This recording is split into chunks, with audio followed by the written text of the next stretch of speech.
Welcome to my YouTube channel, Tony Su Vega, your feng shui guru and paranormal expert. 3H. Himala, hiwaga, hinagap bilang 23. Paano bang mapapanatili ang anyong pagiging bata? Yung wala kang kulubot o marka? Totoo ba ang Fountain of Youth? Bakit mahaba ang buhay ni na Senator Juan Ponce Enrile, Madam Imelda Marcos?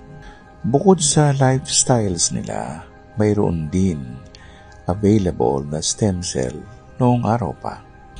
Ang IVF, ang in vitro fertilized egg, ang available na noong 1990s pa. Marami sa mga tao na kasalamuhan natin ngayon ay produkto ng siyensya. Bakit hindi pa rin maresolbahan ang kulam ng barang? Parami na ang mga mutants, ang mga demi-demons, ang mga creatures na walang pangalan o hindi natin pa napangalanan. Gayunpaman, naglipa na ang mga huwad, hacking, GMO.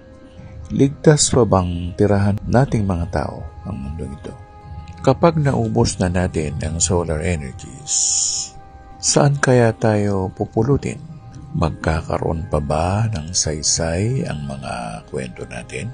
Hindi kaya tayo ay kainin ng sarili nating invention? Natural ba ang kalamidad na nararanasan natin ngayon? Ang mga pagsagasa ng mga malalaking truck sa mga puno na nagbibigay lilim sa atin, araw-araw na ginawa ng Diyos. Ang mundo natin ay hindi ligtas na mundo. Sa kasakiman ng tao, nawala na ang dapat maging atin.